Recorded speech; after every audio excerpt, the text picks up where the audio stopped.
All right, so let's start with just some base core information. Specifically, although we might be questioning this in this market, but why it's always a good idea to focus on finding motivated sellers. Maybe that's the key word. We want motivated sellers. But in general terms, there is a phrase in real estate that says list to last, that ultimately he who controls the listing controls the market.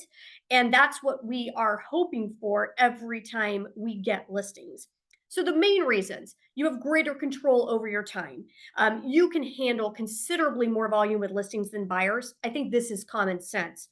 So, just as a little personal note, I used to be a short sale and REO agent at one point in time, and I'll never do this to myself again. I had 50 listings, 50 listings by myself.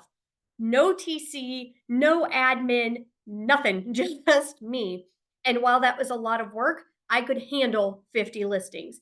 There is no chance I could handle 50 buyers at the same time. Honestly, I think 5 or 6 is kind of pushing it. They are extra needy. They require, just out of necessity because of the contract, they require a lot more from you. You're overseeing the initial contract writing and the initial pre-qualification points. Then you have to monitor all of the timelines in the contract and attend orientations and walkthroughs and inspections. So they are a lot more time consuming. So that's one of the main reasons to try to focus on the listings. The second is building a reputation in your marketplace. When you have a buyer, you don't have a sign that goes up anywhere, right? You don't have open house signs with your name on them leading to the property. You're probably not doing just listed or just sold cards to the community. So, all of those things have your name, your branding on them. And that is what is helping others who are driving through the neighborhood see your information and determine, okay, this is an expert in our marketplace and somebody with whom I may want to work. And of course, most sellers become buyers, which results in additional transactions. So, not always. I mean, sometimes they are moving on to a better place and it's not a home. And ultimately, with that, there's nothing more to do. But in many cases, you have either move up or move down buyers because of them selling their home. So, you can get more bang for your buck if you focus on the listing side first. So there are multiple steps in the listing process. Today, we are only going through 1, 2, and 3. Okay, this is all the pre-listing stuff. This is not the actual in their house going through the listing presentation with them, although the majority of what we discussed today will automatically roll over into that listing appointment to the point where you may not even need much of a listing appointment other than showing up to have them sign documents. If you have not already done so, the follow-up class to this is really the listing paperwork. And on my YouTube channel, I do have a class that specifically goes through the listing contract line by line. So that is already up and ready to go for you. You can watch it anytime. And in my opinion, that would really be the subsequent class to this class. So, getting started with number one. So, we're going to complete a pre listing questionnaire. Leah, what is a pre listing questionnaire? I'm so glad you asked. I actually have a sample of this in the link that I am going to send you later today. But there are some key components to that questionnaire. Really, what we're doing is we are pre qualifying the seller. I think we almost always associate that term with buyers, but there are things I want to know before I take a listing. The biggest one, of course, I need the general information, right? Tell me about your home, give me the address, how much do you owe, why are you moving, where are you moving to? All of those things are helpful. But there are two parts that are absolutely critical for me to know in advance. The first one, how much do you think your home is worth? You are going to be a hero or a villain in this story, and I would like to know before I walk through the door which it's going to be so I can prepare accordingly. Even periodically, they're gonna tell you, "Well, I don't know. That's why I'm hiring you. I need you to tell me what it's worth." They are lying. In their mind, they have some preset notion of what they believe their home will sell for. I don't care what they tell you. There is a number in their head because they haven't completely avoided Zillow. They haven't completely avoided all of the just listing and just sold information that they have coming through to their house. They have an idea as to what they expect. If you get kind of those vague responses, check Zillow, because you know that they have. Go in and just pull up the Zestimate for their home and get a general idea as to what they may be looking at, just so that, again, I want to be prepared. And it's at the end of the day, it doesn't matter what that value says. I just need to know how much time am I going to have to spend discussing comparables to really get them to understand why Zillow is most likely wrong and why I have real data to support what their home value is worth in this market. And even then, as we all know, that home value is a starting point. There is a very good chance that in order to attract buyers right now, they are going to have to systematically reduce that price until we can get it to a level that is attractive for a larger buyer pool. And it's just part of the market conditions that unfortunately we don't control, or I would be a very wealthy woman. So then the second component to this is tell me about your home. If possible, I want them to send me photos, recent photos that they have, especially of the backyard, the front yard, the kitchen, and the master bedroom and bathroom. If I could have those, I will at least have a general idea as to what I'm up against as far as do they show well? Are they already staged? Is there anything glaring that we're going to have to take care of? Again, it's nice to know that in advance so I don't have to worry about adjusting my value on the spot. I can actually let them know while we're talking, I've already accounted for some of these things, and now my written numbers reflect those adjustments. And I was able to make those adjustments in advance. So they're not seeing one number and then all of a sudden we're changing that number because I walked in and the house is a disaster and it smells like cat pee. If possible, like I said, send me the photos. Even better, let me schedule a preview of your home. And that's all we're going to do. All I'm going to do is walk through your house, jot down notes, make some recommendations, potentially right on the spot for staging. But I'm doing that and letting them know it is really hard to accurately come up with a number for your house without having seen your home. So if we can do this in two parts, where the first one is going to be me just doing a walkthrough of your home to take some of my own photos, make some notes, I can come in with a much better value range than I can if I just have to do it on the fly based on what you tell me. Lesson learned by Leah. And this is why I now know this is so critical. I had a listing that I was taking at one point, a former client of mine, and I wrongfully based my general opinion on the fact that this new home he had was going to be very similar to his previous home that I had sold. I could not be more wrong. The new wife was definitely very different in her housekeeping, not a problem. However, when I told him, I did use my, hey, tell me about your home. Do you have any recent remodeling or upgrades? And his response to me was, oh my gosh, we have upgraded everything in the house. Now, we as agents interpret that a little differently, apparently, than an average consumer. In his From his perspective, they had done a ton of very expensive upgrades. They had upgraded everything that you can't see. All of the electrical, all of the plumbing. They put a $14,000 trained HVAC system on a $235,000 house. In his mind, they were going to get 100% ROI on all of these things. And I didn't ask follow-up questions or ask for photos. I took him at, we have upgraded everything. I'm thinking they have a remodeled kitchen, they have all new flooring, it's, all the countertops, the cabinets. No, no, all of that was from the 80s. And this was in 2017, 18. So yes, we were on very different wavelengths, and on the spot, on the fly, I had to start making adjustments to the numbers based on what I was seeing versus what I had initially expected. So that is my reason now for saying get those photos and or schedule that walkthrough so you have a much better idea what you're walking into, and then you're not fumbling with, well, we started at 280, but now I've walked through your house, which is lovely, but the appraiser is not going to account for all these things. So now we went from 280 down to 235 just on the spot. But on my documents, they see that 280 number. So they're already depressed and they think that, I'm not doing what I should be doing to help get the highest amount for their home. So just save yourself from that angst, trust me. Another really important question, or two questions for sellers right now. Do they have to sell? Because if you have to sell, you're in it to win it, and we need to discuss what that's going to look like. And we are probably going to write into our listing agreement price drops every single week. We're going to agree on that right up front that we're going to drop it by X dollars every Thursday until we go under contract, because that is what it may take to sell their home in this market. And it doesn't have to be every Thursday, maybe they're every other Thursday.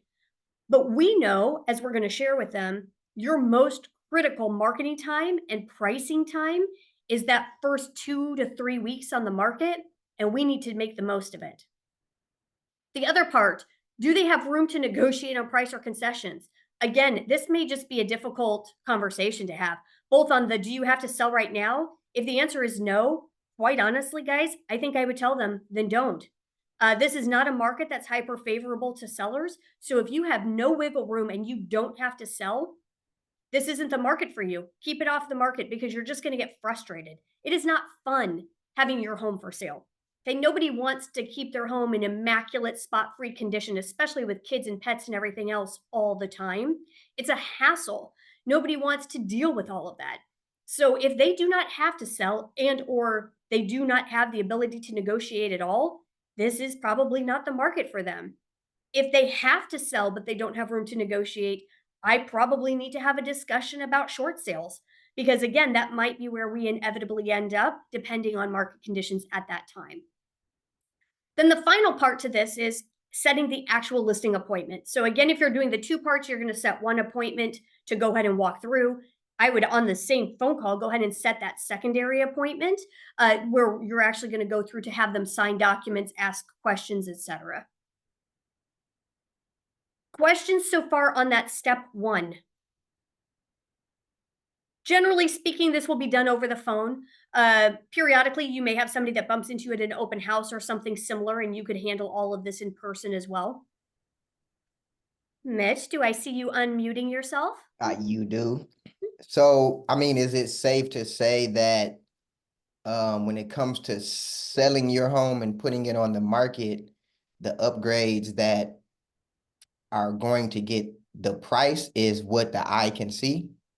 Yes. And there's even additional variables to that. So only certain things that the eye can see will add value.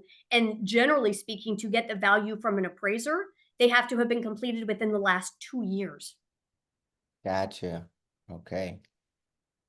Yeah, and with that, there will never be 100% RO. Well, let me rephrase. I'm not going to say never, because I actually got 150% ROI on a pool because I built it at the right time. It took so long that we finished it at the right time, and then the market had improved enough. The pool was just worth more when we inevitably sold. But typically speaking, a 50% ROI would be pretty darn good, and that would be for something like a kitchen remodel or a pool. Most things are going to have less than 25% and typically around 10.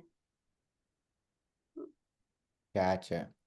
One more question before you move on. What, like when you're talking about upgrades and what people think brings value to their home, how do you feel about like solar? I that's not a fair assessment. If they own the solar outright, okay, it is an owned system. There is no lease, there is no assumable loan, none of that. They own it outright. They will probably get about $10,000 from an appraiser, depending on the age of the system and the output of the panels. There is I'm going to mess up this word, a photovoltaic assessment that you can actually do online where you input the number of panels and some other information that they would have to get from their manufacturer specs, and it will push out what they think that value for that solar is worth. I have in the past created that and provided that to an appraiser, and even then the most recent one was 18,000. He's like, no, 10,000 bucks. That's all you're getting. So generally speaking, about 10,000 is the average that I see for solar. And again, that's owned. If it is leased or there's an assumable loan, there is no value there whatsoever.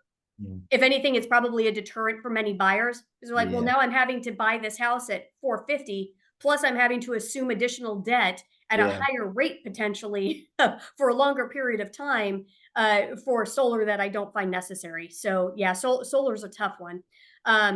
The ones that really will benefit from that, they paid cash for it up front and they bought it outright, and they already took advantage of the credit for this solar.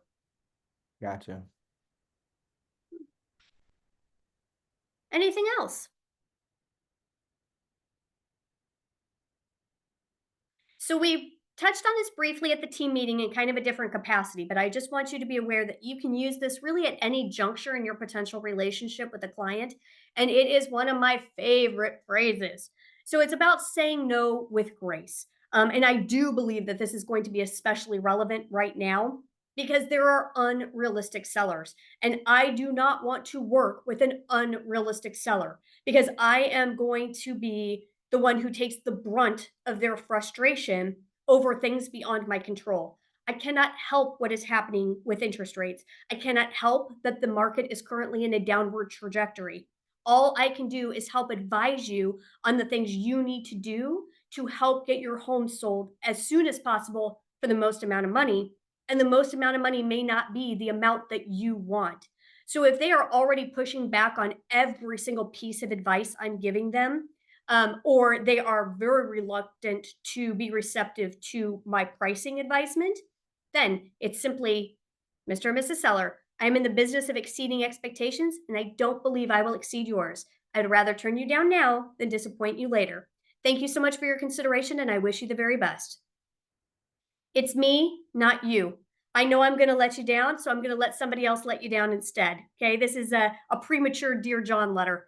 So ultimately, this is just the easy way. You don't, I think agents get in a nasty habit of over explaining yourselves, and you don't need to. You don't need to provide any additional clarification to your statement beyond, I wish you the best. We're done here. So please, please use this as needed because there is nothing worse than getting stuck in a listing agreement with somebody who will never appreciate you, is verbally abusive, in some cases physically abusive. I had to take over a listing where she threatened to shoot my agent. So when people talk about what's the wildest thing you've experienced, I don't even know that that's the top 5. That's probably the sad thing. But there's some crazy stuff out there, and you know in your gut when things are not going to work out well. You can just tell that this is going to be an uphill battle for everything. And I don't want to deal with that. There are 26,000 other listings out there that I don't want to have to compete with if I don't have the best house for the best price with the best sellers out there. So be selective. That was fast. Step 1's not so bad, right? Asking the right questions, dumping them if necessary, easy peasy. So now we're going to assume you've had that initial consultation over the phone, in person, walked through the property, whatever might be necessary. And now you're moving into the research stage of this. So if you haven't already gone through the house and been able to take notes, now is the best time to at least drive by and get a sense of how the home will show. You can have a pretty good indicator about home condition based on what the front yard looks like. It is not a for sure thing. It's not an always going to happen thing. But if they have 5 million toys in the front yard, or paint is peeling, you can see water damage, the garage door is dented and halfway raised because they can't lower it, you're probably not going to get much better as you proceed into the house. So I just want to have a general idea again before I initiate my research side as to what I need to prepare for when it comes to adjustments. The best way to comp properties, and it's not the easiest always, especially if you start getting into more custom stuff, but you do it like a buyer looks for homes. Okay, so you're looking for what are the 3 most similar homes that have most recently sold.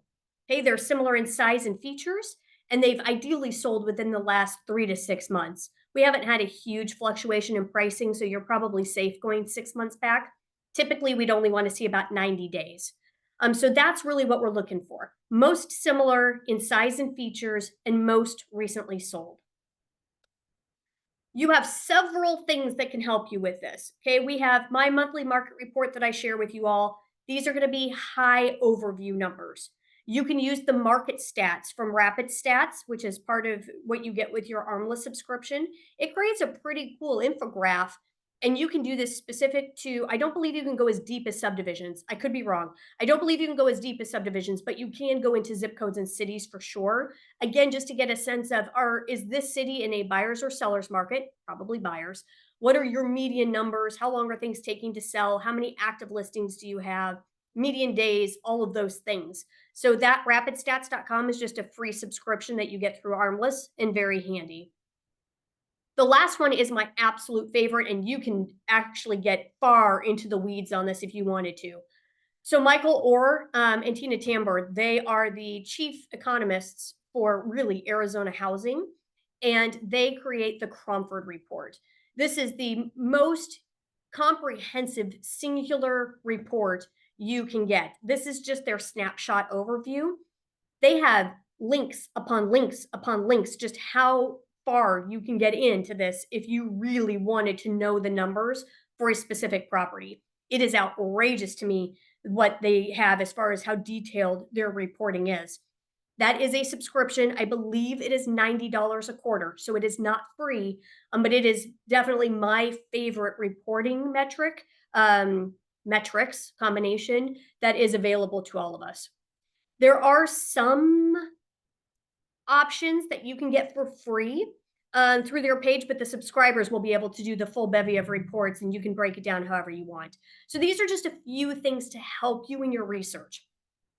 At the end of the day, though, the method that is going to work best for you is finding 3 homes that have recently sold and are most similar in size and features. Where it becomes a little more difficult, these are broad market overview type things to help sellers potentially understand what they're up against. But where things are going to become a little more difficult is making those individual adjustments. And honestly, there's not something that an appraiser has created that says, "Hey, a pool is worth this. Hey, a third car garage is worth this. Hey, a fireplace is worth this. Hey, solar is worth this." So many of these things are subjective that there's not some graph or grid somewhere that's going to say, if you have a pool, you add $30,000. Where your research really comes in is looking back, I'd say a year, find out what the median and average sales price for all of the homes in that subdivision with a pool, what did they sell for? Then go back and look at all of the homes in the subdivision that sold in the last year without a pool. What did that sell for? And the difference between those two numbers is probably what a pool is worth. It is not a dead ringer, but at least you can substantiate your value by saying, hey, homes with pools on average in this community sold for this. Homes without pools on average in this community sold for this. Logically, the pool is worth about X dollars. If they have recently put in a pool and they have receipts, that is when they could potentially get about 50%. But we're talking appraisal at that point. That means we've already attracted a buyer at a certain price point, and we're to the point where now it just has to appraise. That's like phase 10. Right now, we're just on phase 1. We're trying to do what we need to do to attract a buyer. So even if they could potentially get $60,000 on an appraisal for their pool, that's not necessarily what we're going to get a buyer to pay in this market. So that's where you have to kind of figure out, okay, realistically, where do we need to be?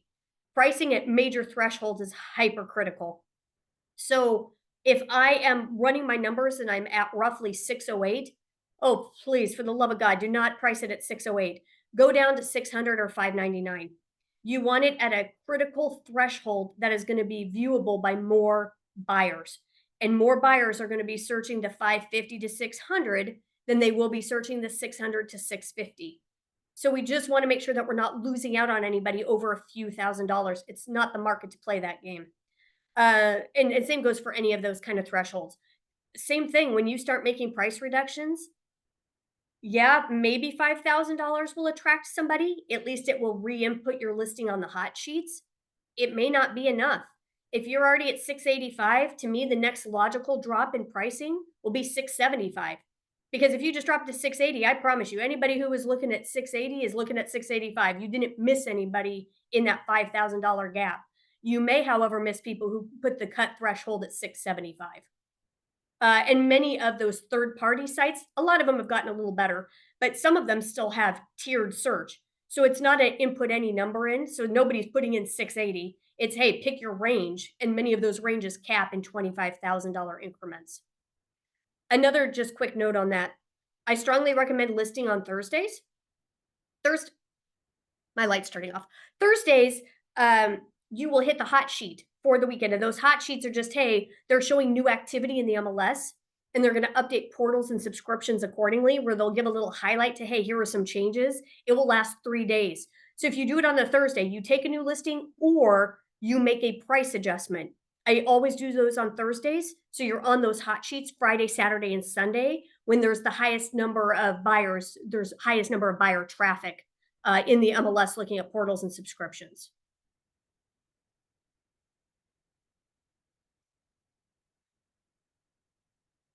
Questions on research and preparation?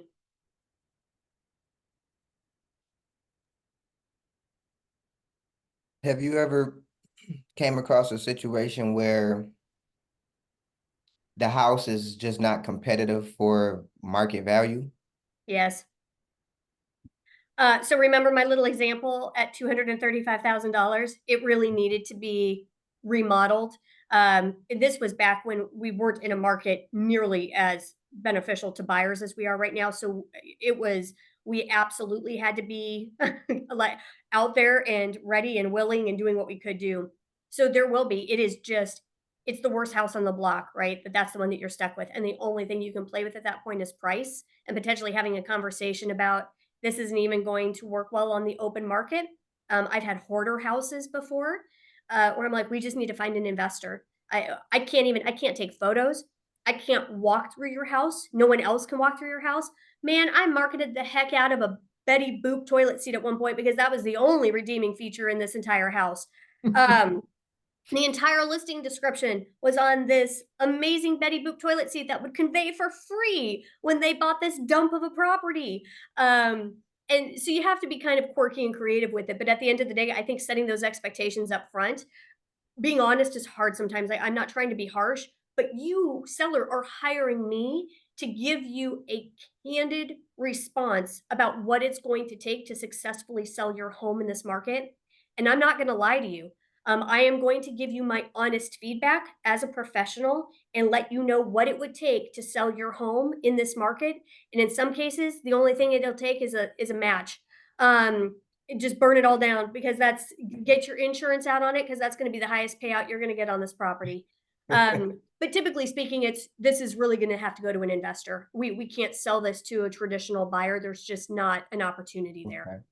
You'll see That's that a fine. lot with estates and like I said, I've had my fair share of hoarder houses and it happens. Okay.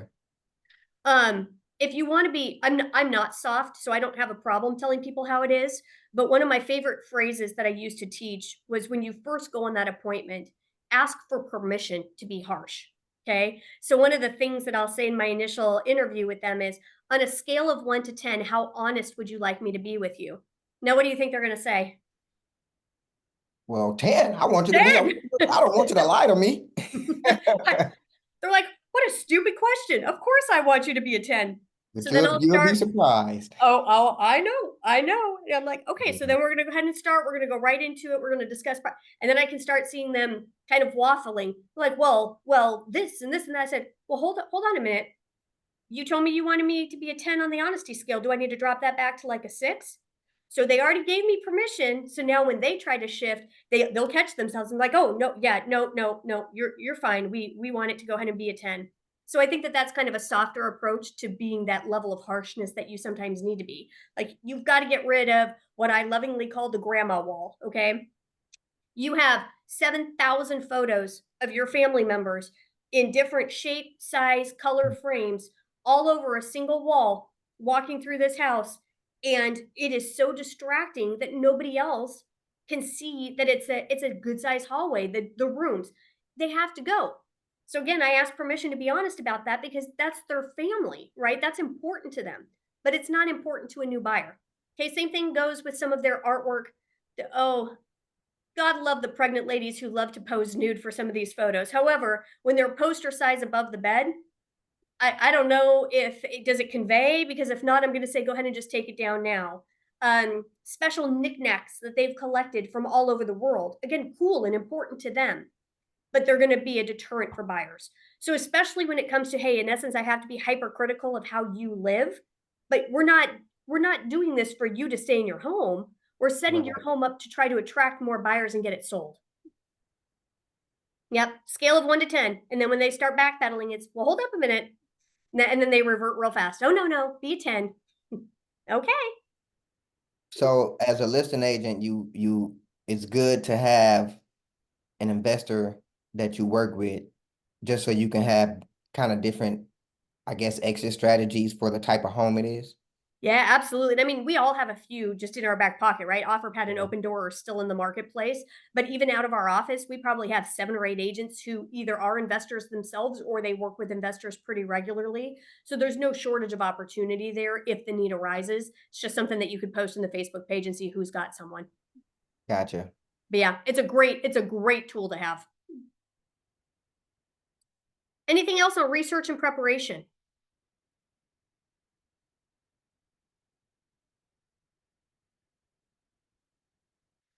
All right, so now we're in the final phase and the longest phase of the class today. So this is step 3. So this is actually creating and delivering the pre-listing package. So in the package itself, I just created a sample here. I found this on Etsy, and I thought this was so slick. I'd never seen anything like this before. So I always drop something off at their house in advance of us meeting in person, and I'll go through what was dropped off. But I would stick it just in an envelope or in a, I used to be known as the basket girl because I had little baskets and I put a whole bunch of crap in the basket, along with the marketing proposal that I created. And it worked well, but this is just another level. So if you have it within your budget or you have an opportunity, even with stickers and just plain boxes, to make something like this, I love this. And in essence, all this stuff is going to go in this box. I'd probably put a gold bow on the top of it, and then I'm going to leave it at their doorstep if they are living in the home. If not, then the marketing proposal that we'll cover obviously has a PDF part. So you can always just send it via email for them to review. But the goal is to have this in their hands pretty immediately after that initial call that they have with you so that they have the opportunity to review the information. So in my pre-listing package, I have a cover letter. I will show you a sample of a cover letter and kind of what it entails. My cover letter is written from the perspective that I already have the listing and I'm setting next steps right now, what I'm going to need from them. The second is a handwritten thank you note. You haven't even met them yet. Okay. So this handwritten thank you note is simply thank you so much for giving me the opportunity to meet with you about selling your home. I look forward to answering all of your questions. Short, sweet, to the point. Ideally, a business card is put in that thank you note as well. The last part, and you can throw, if you've got pens or tumblers or whatever, stamps, it doesn't matter. If you have other marketing stuff that you want to throw in this box or in your little envelope that you're going to leave, by all means do it. But the most important part of this is going to be your marketing proposal, formerly known as the pre-listing presentation. I'm taking it back and I'm calling it a marketing proposal because the words pre-listing presentation do not resonate with an average consumer. They don't speak our lingo. That doesn't mean anything to them. But when you say marketing proposal, it's exactly what it is. It talks about how I am going to market your home for sale. And ultimately, that's what you want to know about as a seller. So that's why I've taken it back and I've told them we're not going to call it listing presentation or pre-listing presentation. We really are going to refer to it as I'm going to drop the marketing proposal off at your house in advance of our meeting so that you have the chance to review what I do before I come and meet with you in person.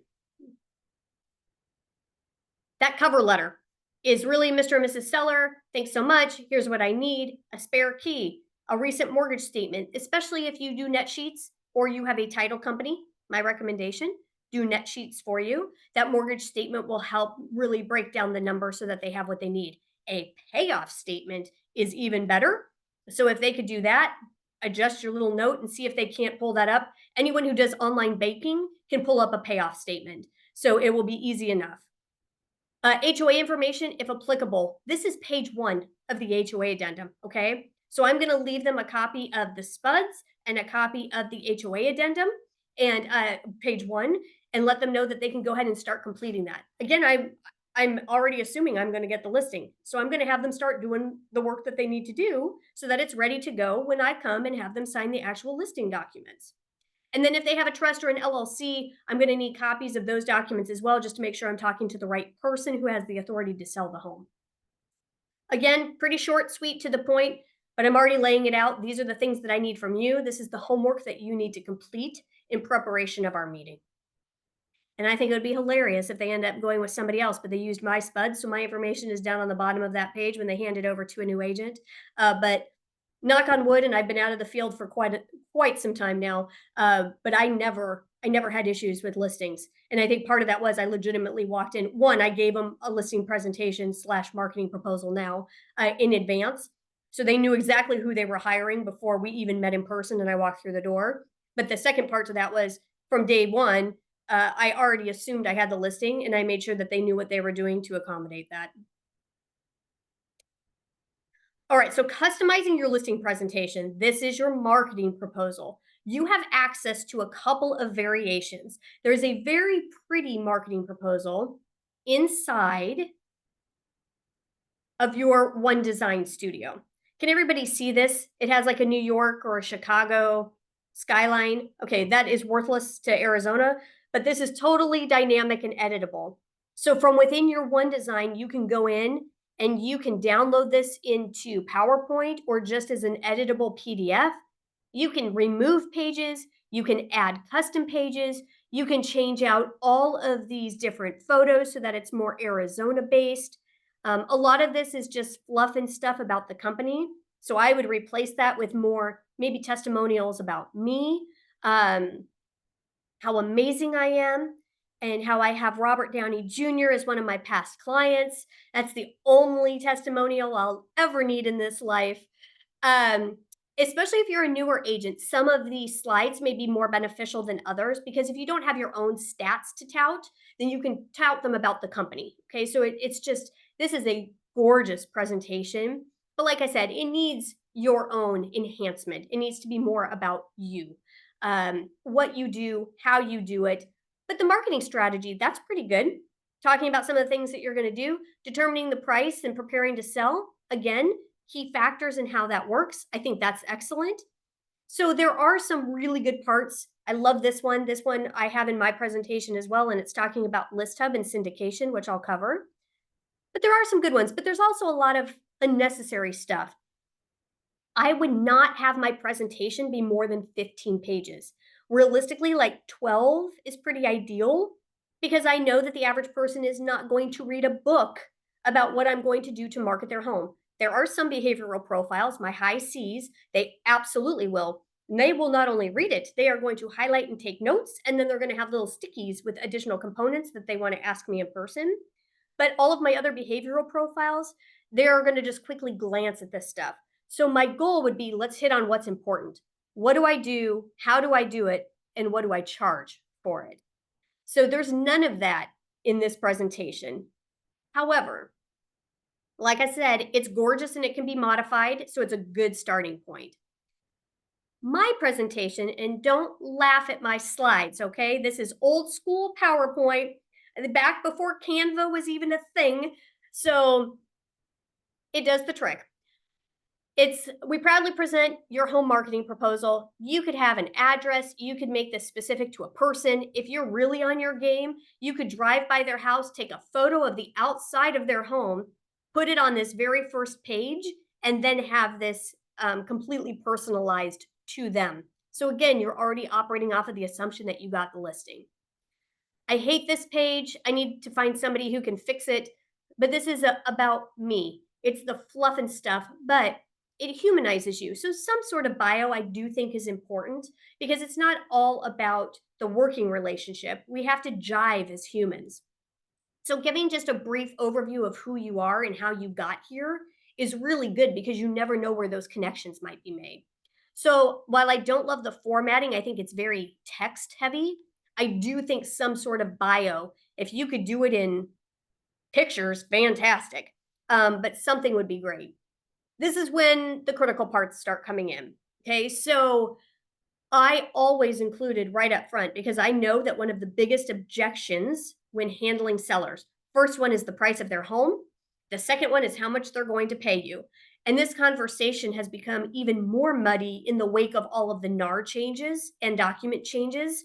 So it's a little different now, but the compensation pages still work the same. So one, I'm clever, so I say the C word, and the C word is compensation. You do not have to do what I am showing you here. However, I will tell you that I had enormous success by creating options. So these amounts, my silver, gold, and platinum packages, are all different amounts. So it could be 2, 3, 4%. It could be 1.5 to 2.5%. It could be flat dollar amounts. It could be anything. But the goal is that I want to give them options from which to choose, knowing that herd mentality, our basic psychological makeup, is going to really entice them toward the middle option. So, whatever that middle option is, that is what I want to try to get them to agree to. So, just know that going in, that while I offer these other things, my target is to get them to agree to the one in the middle. That box is the biggest, that box has the most items listed. If I were doing this again, it would probably be the one that comes, it's adjusted so it's more in the forefront, while the other two are pushed back a little bit on the page. The wording might be a little larger. Whatever you need to do, the goal is bring their attention to the option in the middle, because the option in the middle is what you want them to select. If you only are going to offer one package at one price, that is totally fine and completely up to you. I would still recommend that you put it in here then and just have the one box that delineates all of the things that you're going to do for that compensation amount. Some of these things, I don't even know what they are. These were vendor provided benefits to me that I was like, that's cool. I will promote it because it sounds like a very neat feature. But ultimately, my preferred lender or my preferred title company were the actual providers of that service. So, as an example, Keyboom, like that's Tony with Epic. Tony's the one who provides that Keyboom. And in essence, their home information appears on cable TV. Where? I don't know. Obviously, if I were doing this now, I would get that information from Tony so I could provide that as to the seller so that they knew. But the different e-flyers and some of the mobile device tours, those were all vendor benefits. So if you're not already in a good relationship with a lender and a title company, absolutely talk to Tony and Melissa. Well, probably not Melissa, probably Amy at Rock, because they have things that you haven't even thought of, and then you can just steal whatever they tell you they're doing with your listings. Um, just steal that language. Like Listings to Leads has their own platform. Whatever Listings to Leads covers, cool. Tony has me registered for Listings to Leads. I'll go to the Listings to Leads site and just steal that verbiage and pop it into my marketing. And it's there, it's done. The Matterport 3D floor plan tour, the 360-degree video tour, the staging consultation. We actually have home stagers who are duly licensed in this office, but it would always be wise to partner with a stager and just find out if they will be willing to do a free initial consultation. And then anything else can be at the seller's discretion and at their own cost. So this isn't something that you would necessarily have to absorb. My old staging consultant, she would do an hour with them for $50 and I would just split the $50. But then if she actually started painting walls or packing things or bringing some of her stuff in or helping them move furniture, those types of things then were at the seller's cost and she would work that out with them directly. I'll go through kids listing agreements. Mary, probably not a big deal for you, but for the other people on here, I don't know. Sometimes adults should be treated like kids. I feel like this is an incentive-based program. They might like a cookie, but all of the rest of this stuff you do have access to. Like I said, just really foster those relationships with your vendors and find out what they can do for your listings because it will help your compensation screens pop. Now that's part one. Okay, as we all know, there's two parts to compensation. We removed the CAB form earlier this year, so broker to broker compensation is no longer a thing. It's all directly between buyer and seller, but I still want them to be prepared for that, okay? On the listing agreement that they sign, line 46 is going to say compensation. That compensation on the listing agreement is only my compensation as a listing agent. That is not accounting for anything to a buyer broker. All buyer broker compensation is now negotiated through the contract. So I just want the sellers to be prepared for that. So I have a little slide that says we work collaboratively with other agents to help attract the highest number of well-qualified buyers to your home. Okay, I'm describing what buyer brokers do in essence. As part of that collaboration, you have options on how you wish to handle any buyer broker compensation. Seller offers compensation to prospective buyer brokers with a predetermined amount up front. Okay, not advised, but this is possible. This means that in your ER, they will actually put into the additional terms that the seller wishes to offer buyer brokers X% or X dollars if they bring a ready, willing, and able buyer to their home. So they are actually going to tell you up front that this is what they want to do. Where I am seeing this most often, this request, is actually from agents from other countries or other states, or a retired agent. So they understand the benefit of paying a buyer broker, and they just want anyone who calls to be told right away, yes, the seller is offering compensation to a buyer broker. This is the amount. It gets a little muddy. It is not the prescribed course of action and is not the most common or typical, but it is a option. The other one is what we're all doing for the most part. 99.9% of deals have buyers request compensation for their broker as part of contract negotiations. Okay, this is through that seller compensation addendum. So the buyer submits their offer, and one of the addenda incorporated is going to be that seller compensation addendum. And then on line 10, they're going to ask for whatever amount, 1%, 2%, 3%, whatever that is, they're just going to make it part of their negotiation. I think that is the best route for so many reasons, but a part of that is now it just becomes negotiated with everything else. So based on the totality of the terms, the seller may or may not agree to that certain amount of compensation. But I want them to be aware, we may not have a designated number right up front, but these are two options for you. I personally am going to recommend that you go with option number 2, but that is at your discretion.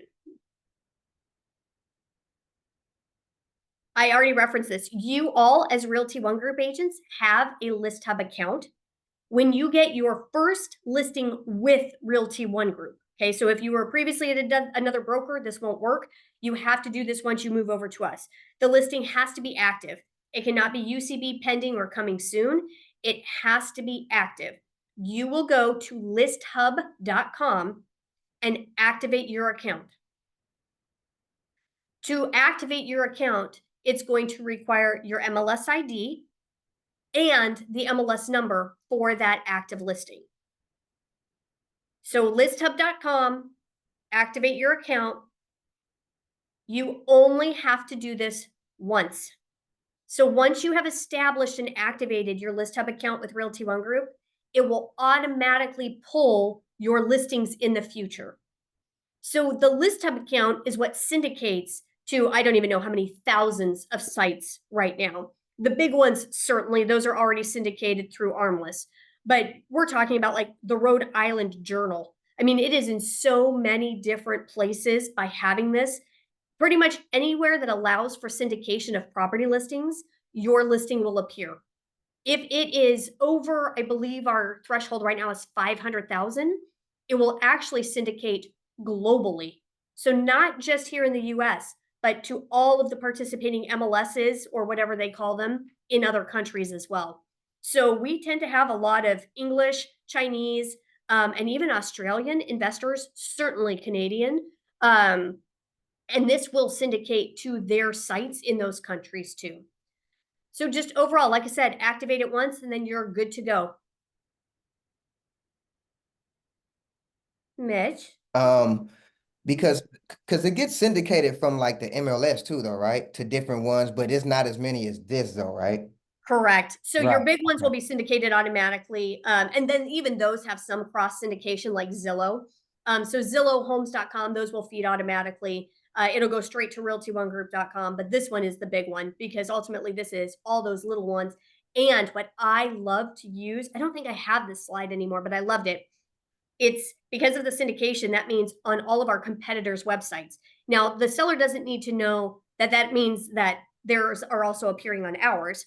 But how cool is it to say, you know, you might be meeting with other agents, but I just want to let you know we actually market on KW's website. We market on Remax's website, on Coldwell Banker, all of these different firms. So I think that that's just a cool way to kind of downplay whoever else they might be interviewing with. And it's also a good way I found, because when I got my first listing, that a lot of boutique brokers just don't offer, just because, I mean, they don't have the willpower behind them a lot of times to be able to have programs like this. And that's something that I use to my advantage to market. So Absolutely. Yeah, no, I think that's huge. And it is. It's costly. List Hub is not cheap. So you definitely will generally see the bigger brokerages that have this as an offering. Um, Totally unrelated, but just while I'm thinking about it and I don't want to lose it. The graphs that I sent you all in the team meeting recap, that might be something else you seriously want to consider putting into your listing presentations, especially if you are marketing to West Valley sellers, because it covers like, hey, we're number one in all of these areas. You want the most bang for your buck when it comes to your home? We are selling the homes for the highest dollar amount. We're selling more homes than anybody else, and we're selling them more frequently than anybody else. So I think all of those things are pretty critical, and I would definitely look at using some of those snapshots in my presentation. Uh, Again, I think it's important. I just hate how it looks. I'm such an aesthetics person that this drives me crazy. I'm too old school to go back and change it because I don't care anymore. But I think some marketing samples are great to include. So if you utilize professional marketing services or do any sort of aerial photography, just have little snapshots of what that looks like.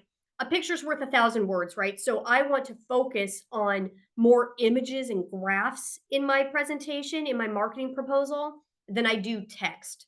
So, however, you can make this pretty and make it work, fabulous, do it. But this is what I would be targeting just as some examples so that they know what to expect. Again, this is not something you have to do. It's just something I did with my gold and platinum packages. I paid for home warranty coverage. So not only did I establish the seller's coverage during their listing period, but then whatever that dollar amount was for the warranty itself, and it's a little more expensive than it was back in my day. But you're probably looking at about $700 for a home warranty. I would let my clients know I'm going to go ahead, I'm going to cover that listing period for you. And then I'm also going to cover a full year for the buyers because that reduces the likelihood of after closing complaints. If they have a home warranty that they can call to have certain things done, then chances are they won't jump down my seller's throat 3 days after closing because the AC unit went out and how dare they not disclose that. And they had to know that there were problems, yada, yada, yada, even though they did inspections and they did a final walkthrough and all of that. Getting that phone call is no fun. Nobody wants to deal with it. So having this in place really eliminates some of those post closing concerns. Not everything, but it definitely helps.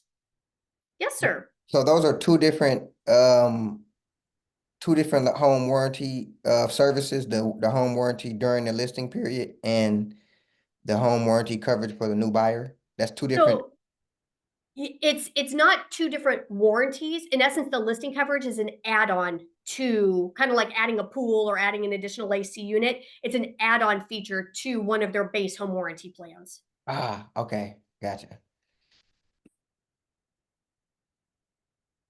Talking about initial list price, these are a little blurry, but you have these in your presentation through Realty One Group as well. I just want to give them an idea as to how critical that initial list price really is. So when people tell me, oh, let's start high because I have time, I hate hearing that. I hate hearing that because your greatest chance of selling for top dollar is within that first 3 to 4 weeks on market. Really, your first 2 to 3, but you could probably stretch that out to about 4 weeks right now just because of average days on market. If you miss that, what happens is that your home value in the eyes of buyers starts to go down and they can't grasp this concept.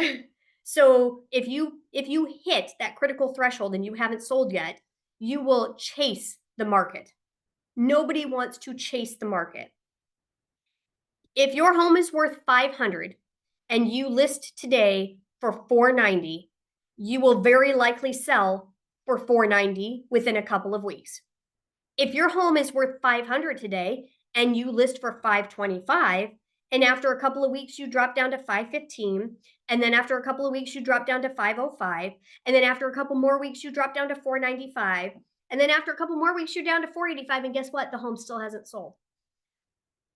9 times out of 10, your first offer is your best offer.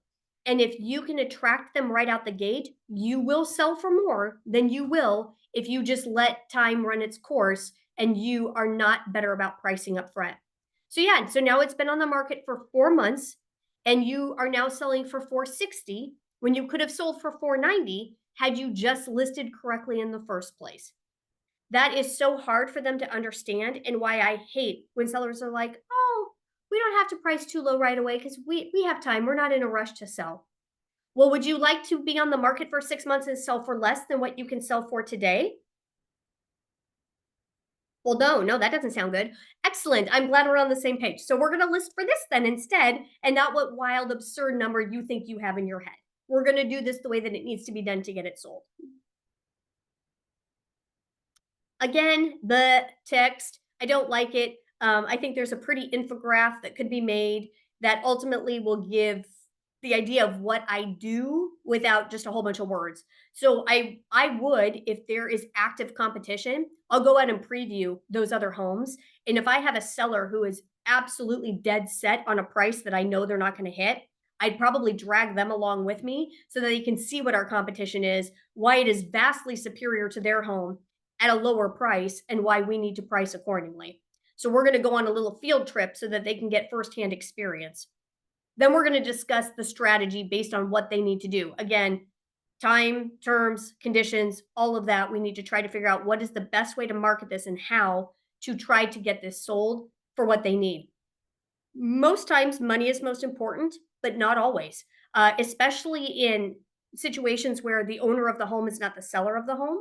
So it could be an estate situation or a probate situation. Check with them because sometimes they'd rather have the money sooner rather than later. They're like, hey, if we got to take a potential $25,000 hit, let's do it. We just want to get this sold. So asking those questions to figure out more about the scenario will definitely be beneficial. Talking about promoting my marketing program, the energy, all of the fluff and stuff. I don't know where the statistic came from. I think it's likely, but I don't have any way to actually validate it. But we're going to keep using it and spreading it like I know what I'm talking about. There are two main reasons a home doesn't sell: marketing or pricing. Pricing is the issue 93% of the time. As we discussed at the team meeting, if I may be so bold, pricing is the issue 100% of the time. Because no matter the condition of the home, no matter what type of marketing, it could be an upside down, blurry photo on the MLS. But if that sucker is priced $100,000 below everything else in the neighborhood, it is going to sell. So obviously, that's not in the best interest of the seller. And that's why they're hiring us, because our job is to market it so effectively that it opens it up to as many buyers as possible and the best one wins. That's our job. Okay. So while yes, pricing is the most critical, at the end of the day, there are some expectations where if you are marketing it in a way that will actually drive more buyer traffic, you have a much greater likelihood of selling it for more than if you attract just that one buyer who's only looking for a deal. And this is a legitimate stat, 7 out of 10 people are emotional decision makers. So you hit emotions with words and photos. They will form an attachment to a property they haven't even seen yet because something resonated with them. So that's why those really good wide angle photos, some aerial views, pictures of the park and local amenities, the right description that really just attracts them. Those are the things that ultimately are going to be memorable. And that's what you're looking for. I wish I still had it. So a long, long time ago, I want to say that this was Craigslist to really date myself. Some girl was selling her mother's vacuum on Craigslist, and it was a Kirby. And the narrative that this girl composed about this vacuum is probably the best sales description I've ever read in my entire life. She talked about how the cute sales guy won her mom over by hauling this 500-pound vacuum up the steps. Her mother's never used it, but she was just completely in awe of the cute guy who sold it to her. And that it has just been sitting in this closet like this new, it was so incredibly written, incredibly well written. And I thought, wow, if only agents could create listing descriptions like that. And now you have the chance. I mean, ultimately, you could use Chat GPT, some AI, to enhance your descriptions. However, you do have some restrictions placed upon you by Armless, where they have, in essence, said, hey, limit it to the house and the surrounding area. Don't paint a picture with your words, but I'm still going to say it's fine. I'm going to do it anyway. Because that painting a picture with your words, again, that's what attracts buyers. So your BAM sentence, your wow, needs to be that first line of that MLS description. You want to attract buyers. It could be something about special features, it could be something about the crystal clear, refreshing pool, it could be something about what they're hearing, what they're seeing, anything, but try to make that first sentence your wow sentence. That is marketing. And then I'm actually going to leave them with a couple of lists. So in general, ideally, I've actually gone through during my actual listing presentation with them when we're in person. If I didn't already have that initial walkthrough of the property, I'm going to go through and I'm going to tell them what they need to do to get their home staged and ready. It could be painting walls, it could be cleaning carpets, it could be just putting things away. Obviously, the big ones, removing clutter. Weird ones. Make sure all of your light bulbs are lit and they are all the same color and wattage. This is the craziest eye deterrent that you could ever think of, and it's really noticeable in photos. You have 4 bright white bulbs and all of a sudden some warm colored one, and it stands out like a sore thumb. So I wanna make sure that little things like that are taken care of. They may need to rent a storage unit for all of the treasures that they have amassed over the 10 years that they've been living in this home. Ideally, they're just going to get rid of many of those treasures because they are moving. But now's a good time to start boxing up and putting things away. If there are kids, let them go ahead and ultimately get some storage bins or something similar that can roll under the bed or roll into the closet. Just easy, quick ways to keep the house as clean as possible. And then actual showing instructions. So again, it's just a little checklist of things I would prefer them do, like put the toilet seats down, clean out your trash cans, don't have things in the sink, turn on lights, make sure the thermostat is set comfortably. Menopausal woman over here, I'm like 78 degrees. Oh, good Lord. If it could be cooler than that, that would be fantastic. Otherwise, I'm going to be sweat dripping all over your floor while I'm showing your house. But just different things that they can do. And the great clients you'll know right away because they're going to have their little book opened and they're going to have little check boxes by it. They're going to tell you all the things they've already done in preparation for the meeting and all the things that they're ready to do in preparation for showings. But that's it. It's 12 pages long, covers my compensation, covers my marketing, a brief bio, and then the rest of it is really, hey, these are my expectations for you as a seller. You will have a copy of this. So you're welcome to use it however you want to use it. If there's parts that you love, I mean, steal them. I probably stole these from other people in my past. So nothing is, sacred to me. Questions on this? How do you handle, or have you had this situation where that last slide you had, it's showtime, and your seller says, oh, but I can't show it on Monday because we have piano lessons at home. I can't show it on Tuesday because this and that. So we're only going to be able to show it Thursdays between 3 and 6. Because Mr. I've come Seller? across that as a lot as a buyer, and I'm like, are you trying to sell the home Yeah, or?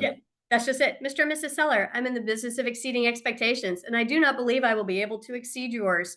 I mean, in all fairness, when I talk about reasonable sellers, it's not just price, right? It's any restrictions that are being imposed upon me or others for showing the home. I love your question. Do you want to sell your home or do you want to sit on the market?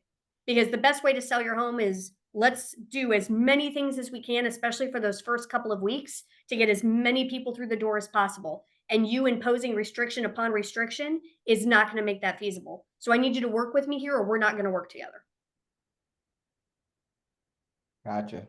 I know I make it sound easy.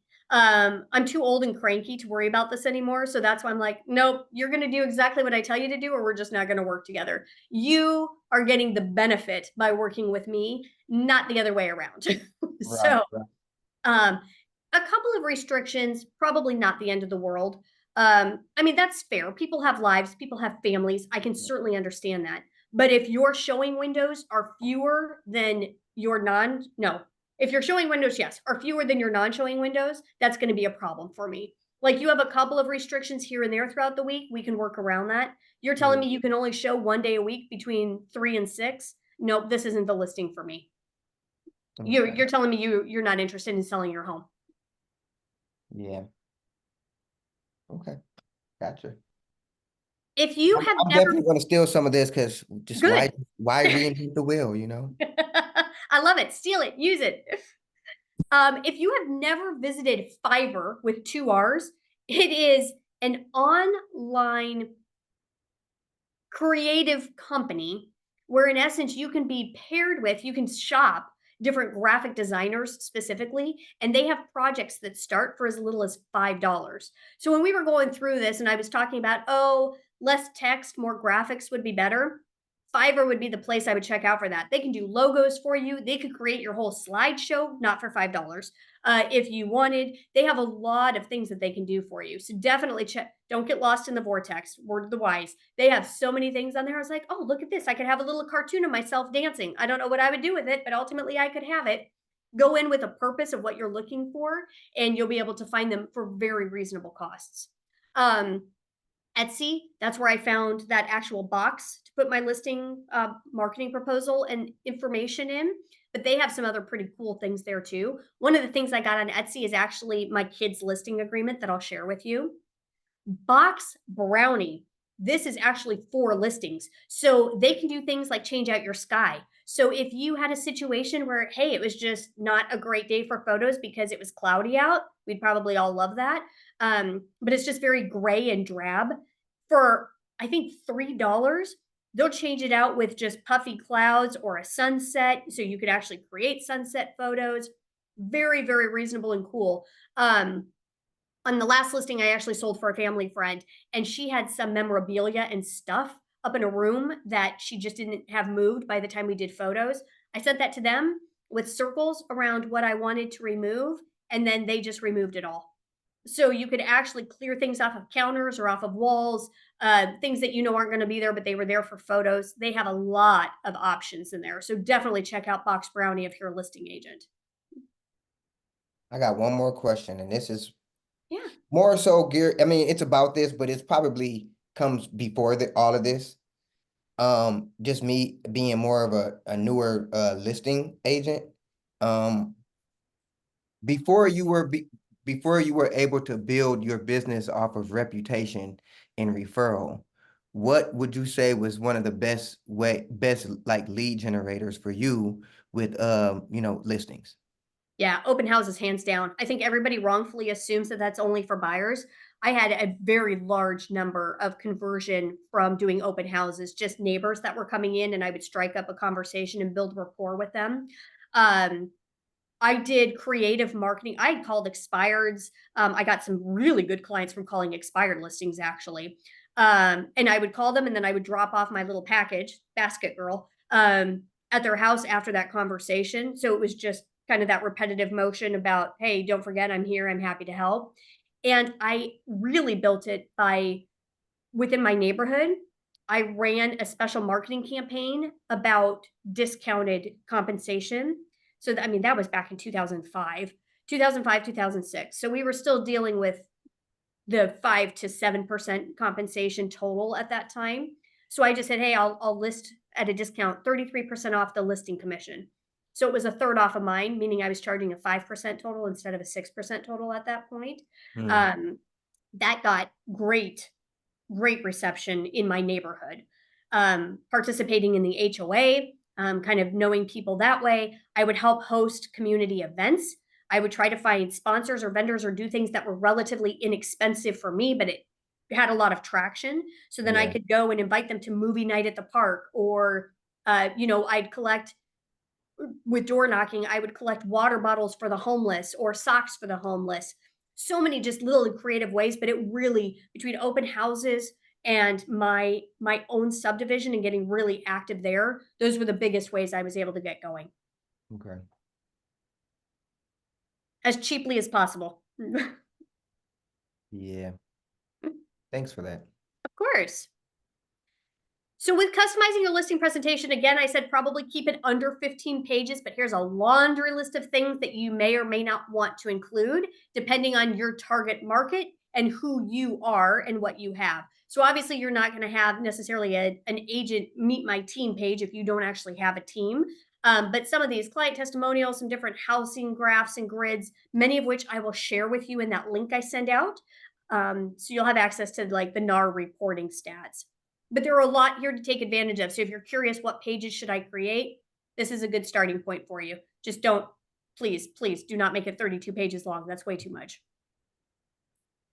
Whether you do this as part of your pre-listing or you do it at time of listing, I think this is a really great graph. So this is in essence saying, hey, no matter what you've told me, I know you've checked out your home value on the internet. And so I'm going to do the same. And then I'm going to go ahead and call it right out here in front, either before or during our meeting. These different sites that you've likely checked at least one of, I know that you've checked these and these are the values that I've come up with. But look at the disparity, even in the pricing between these third-party sites. So we have everything from $350 up to $420,000. That is a massive gap at this price point. I mean, that's 20% at this price point. And even with that, what is most frustrating is that these third-party sites do not account for the three biggest considerations in real estate: location, condition, or upgrades. All they are using is they'll go out about a mile radius, maybe two, and then they use a price per square foot analysis. The real world does not do that, especially in areas where there may be active adult communities close by. Some of those are on golf courses, some of those are not. Some of them are in gated communities, some of those are not. In my last community, those who were within the gate, those homes were worth $100,000 more than those who were outside of the gate. That was the only difference. In the gate, outside of the gate, $100,000. But if you do just a general search and you're outside of the gate, it's pulling all of those homes inside the gate into your equation, and it will be wrong because it's only looking at price per square foot. Appraisers don't use it, and good agents don't use it. So location is critical. The condition of your home. They didn't send a drone to fly through your house to determine the condition, what needed to be fixed, how it compared to other listings. And it didn't look at any of the upgrades that you may have put in there. So that's why we don't use these sites. I know that you've looked at some of these, Mr. and Mrs. Seller, but they're not accurate for these reasons. So I want to go ahead and lay it out. Again, hero, villain, I don't necessarily know, but at least I've come prepared because I want to be able to discuss with them why it doesn't matter. And if you throw this in there really at the beginning, so your very first, not even the appointment, but when you're dropping off your package or you're doing the walkthrough, I think that's already setting the expectation that, hey, I know you've seen these. However, this is what's not accounted for. So be ready for that discussion when we meet. One of my favorites. If you have a family with kids, I cannot tell you what a hit this is. Again, I just created this. Etsy had something. I just designed it in Etsy, and it is a little agreement with their kids. Parents love this. Kids love it. They will get a parent-approved reward for doing certain chores. Okay, so I will discuss in advance the different chores that are assigned to them with their parent, because obviously a 3-year-old is going to have different chores than a 10-year-old. And we're going to go ahead and write those all down. We're going to sign off on it, and then we're going to choose which prize they get. What I love about this is some of these things don't even cost me any money. I'm just putting it in the parents' heads like, hey, give them 15 minutes of extra screen time. That's all you have to do to be rewarded for keeping your bedroom clean, for putting your toys away, for making sure that the kitty litter box is emptied. I had, oh, this woman, I love her.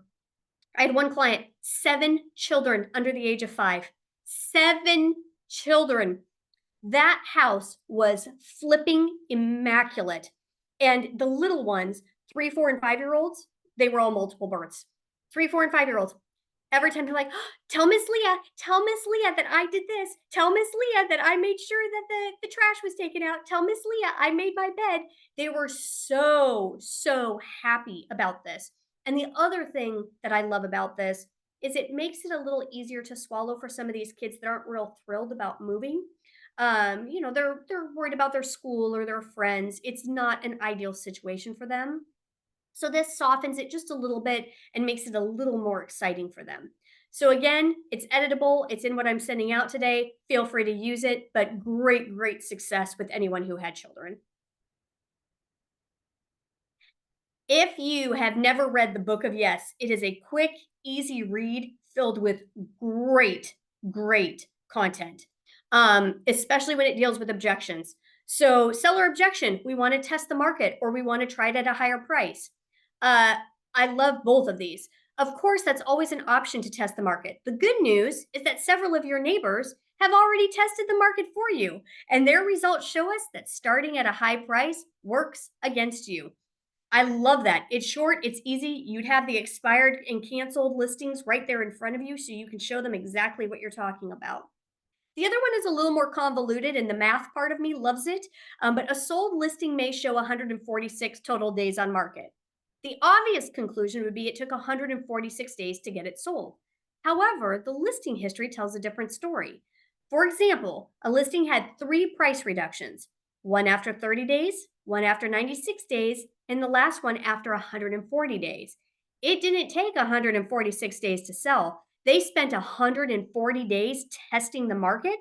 And then once they got to the right price, it only took 6 days to get it sold. Again, a little more complicated to follow, but I think if you have that in front of you, then that last line is the ringer, right?